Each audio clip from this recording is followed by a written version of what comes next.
grocery store. When they saw that it wasn't working, they began to, re-strategize. There's actually a company, I've forgotten the name now. I and my husband were reading about it during the week. They started out selling something. Then along the line, they were giving another item as a souvenir. People began to prefer that item they were giving as souvenir. So they stopped this and began to produce that item. Then they started giving another type of souvenir. People began to love that third type of souvenir. They closed this one and focused on that third souvenir. And that's what they are doing till date. So that's a business with a plan. But if you are just waking up and selling and just going, you open shop, you sell, you are a hustler, you are just making ends meet. It means that you don't have a continuity plan for your business. So what I want to encourage you today, even if you stumbled upon what you are doing, you can build a structure and put plans around it. And this one will not cost you any dime. It will not cost you anything to do this. So I'm talking today on, of course, like it says, if you are serious about your business, you should do this. I'm talking on planning your business. So number one is, if you have started doing that thing, you notice that some people are calling you for it, 1 or 2 people are calling you for it, or you have not started at all. You just want to start. You want to find out, why do I want to do it? So the first one is understanding your why. Why do you want to go into that business? Now that you have done it, people have been patronizing. What is the reason why you found it? What was your inspiration for that thing? Why it's important to know it so that you know what it, because your why is what continues to drive you and encourage you to run.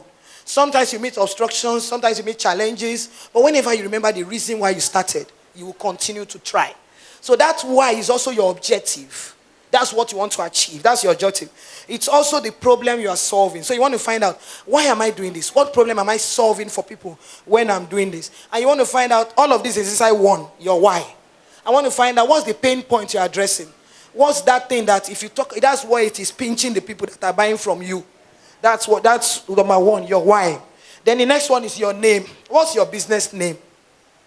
Many of us want to start a business and you just say K&R Limited. It's not bad. Your business name should be unique. It should be pronounceable. There are some businesses you see, something like Schneider. It took me a very long time to be able to pronounce Schneider. Some people give business names that people cannot pronounce. So somebody is asking the person, where did you buy this from? You do, So when you give your business a name, consider the people who will pronounce it to the customer, or your product. Consider the people who will be pronouncing it to those who are buying.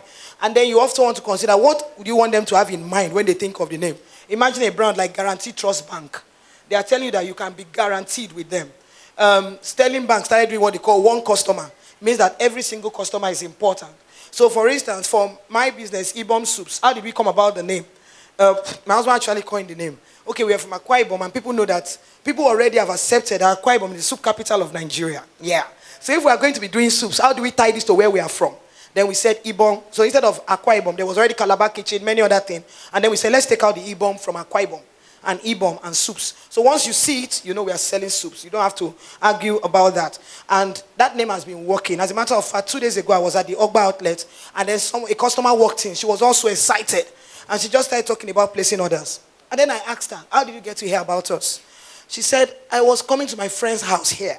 And she said, my building is opposite Ibom Soups. Now when she heard that, she said, Ibom Soups, they sell soups, Calabar soups. See, actually, they sell food from all tribes, but they do bulk purchase. And she was like, oh, I've been looking for where I can get good soups. So you see, the person didn't have to say the food is good. Just hearing that it's Ibom soup, it must be good. And then she came in, and then she placed a couple of orders. That name is working. So when you're picking your business name, ask yourself, will that name sell for me? All these things we are doing in your group. When you go back to your group now, you'll be doing this. You create a business, form a name for it, and follow all these steps. That's actually the next exercise. So that's why it's important that you listen. So you get your business name. So I said number one, your why. Your objective for doing that business. Number two is the name of your business. What do you want people to think when they think about your business? Number three, your payoff line. Your payoff line is your slogan. It's something that describes in a very short, catchy phrase what you do. So if somebody just sees your payoff line, they know that's what you do. MTN, everywhere you go. So what's your own payoff line? What's that thing? Estone Church, maximizing lives. That's our payoff line in Estone Church. So for your business that you're creating in your group, you need to get a payoff line for it. Something that describes to your target audience what you are doing. They don't have to ask or walk in before they know what you sell. So your unique selling point, your USP, unique selling proposition, something that stands you out from the rest. Even if there are 30 people doing what you're doing. He's into clothing, he makes clothes. Even if there are 100 people in this room making clothes, what will I see? I know that this clothes was made by Greyjoy. That's what we're talking about in this case. What are the things that stands you out from the rest? In business, it is important all the time to remember it, so that as you are offering products, you will not be pushed to the left and to the right. Sometimes competition can push you into leaving your own unique selling point. It's something you must hold on there too. And so that's something that is unique about your business. The next one, number 5, your colors. Sometimes people choose colors because they just like it. You don't choose colors in business because you like it. You choose it because of the meaning. Colors have meaning. Yellow, for instance, stands for happiness, hope. And then it stands for spontaneity. You know, it has, the smiley face? Yeah, that's what yellow is. Green stands for fertility, renewal, nature. And then, of course, blue stands for serenity, stability. That's why you see hospitals use that blue and white a lot. Then red stands for life. If I say red, some people will say danger. It's not danger. Red stands for life. That's why you need to look into the real meaning of the colors. Red stands for life, health, vigor, courage, love, and anger. Then gray stands for balance. It's in between black and white. It is neither black nor white, so it's in the middle, balance. And then that's why you see GT Bank has gray and orange. Zenith Bank has red and gray, actually. Then UBA has and white. So if you think about them, which bank is blue?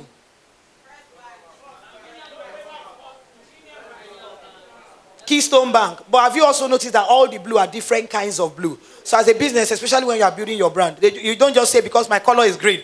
When you want to print anything, today you use Nigerian green. Tomorrow you use lemon green. You are not helping your customers interpret your brand. You must know the color code. Every color has a code. If you go to the color mix, you will see that if you shift the cursor this way to give you another code, shift it this way, it give you another code. You must identify your color code and stick to it no matter what you are producing, so that after a while, people can interpret your color without knowing. Have you ever seen a GT Bank that is newly built? They've not put the signboard, but you already know this GT Bank. We have seen that with Access Bank, right? Because they've maintained their color. Imagine that you see another Access Bank now with army green. Won't you want to withdraw your money? You believe something is wrong. Yes, that's how important it is to focus on building your own business color. Purple, Eston Church color is purple, and it stands for royalty. And what's the slogan of the Eston Church? Releasing royalty. So you see that colors are things you do deliberately. It's not something you just stumble upon. Think about the vision, the mission. What do you want to achieve? And then let that guide you as you pick your colors. Then the next one is your vision and mission and your core values. These three are like in one, but very vital. Vision, mission, core values. So let me take your vision from this place. Vision is like what you see your business becoming in the future. Your mission is what describes your business and how you want to accomplish that thing that your business is becoming. Mission is a concise explanation of what the organization is doing. So, for instance, what's our mission at Ibom Soups? Our mission is to change the narrative of food sourcing, preparation, preservation, and consumption in Nigeria and in other parts of the world. Now, this is why, because we are here to change the narrative. That's why we cannot do some things in our business. Ibom Soups is 15 years. This year is 16 years. But in all the years, we have never brought in vegetables already prepped or sliced. We don't do that. We don't bring in okra and all of those things. We don't buy all these mix. If you eat our jollof rice, there is no spice in it apart from your pepper, tomatoes, tin tomato, curry, and thyme, and that's all. There's nothing like onga, this spice. We don't use those things because most of those things come with chemical components we do not trust. So that's why the number one thing in our core value is integrity. We want to be sure that every time you can trust us. Any vegetable that is not sealed and is not cholesterol free, you can't see us using it. No matter how much it is sold, that's how we buy it. If we cannot afford it, don't worry. We know why we are there. We can't do what everybody is doing. So as a business, you must carve out your own niche. Stay with it no matter what. If you continue with it, over time you'll find those who appreciate what you are doing and it will make sense to them. Praise the Lord. Okay, so what's the vision of the Redeemed Church? To make heaven interesting. Their vision and mission, to make heaven and to take as many people along with them. Please listen to this and tell me what you think about this Redeemed Church if they are living that dream truly. To make heaven, to take as many people with us, and to have a member of RCCG in every family of the nation. Do you agree? Don't you have a Redeemed member in your family? They are already fulfilling that vision. Then the other thing they have is their mission is to accomplish number one, which is to make heaven. They will ensure that they live. Holiness will be our lifestyle. To do things portraying holiness. And then the other one, to achieve number two, which is take as many people as long with them. They would plant churches every 5 minutes walk away from rural areas, and in urban areas, 5 minutes drive. Is it true about Redeem? So when you complain that Redeem is inside the shop, that's your problem. That's their vision. So that's not you. So you need to understand what your vision is. When I was in MTN, one of the core values we had in MTN was building relationship. And in MTN, you were allowed to marry your colleague, actually, and it was not a big deal. Yes, and they would take us for team bonding exercise. They didn't joke with it. They spent a lot of money helping us bond and relate. And many of our colleagues actually got married. In fact, within my shift, 4 people got married within my shift to each other. And they continued to build their families, make babies, and they were still in the same shift. So MTN didn't stop that because their core value is building relationship. And their focus is to make sure that their customers are happy. So they believe they have a happy people, they will have happy customers. So you see how all of these things come together. Finally, know your target audience. Now that you have written all these things. Yes, I've talked about vision. Vision, mission, and core values. So core value is like your DNA. What must be found in every staff? What can be found in us? What is that thing we see? Say, this one is your family member. Because of the traits. So targets. Your target audience is the last one. You must know the people you want to sell to. What's their age bracket? Where can you find them? Some people, the people you are selling to are online, but you are opening shop. If you had known your target audience, you would know that you don't need a shop. That what you need is a good internet and a good shop online, where you can invest a lot of money and build one. Do you understand what I'm saying? So know your target audience. Take us, for instance, at the Bomb Soups. Our target audience are people who are keen about what they eat.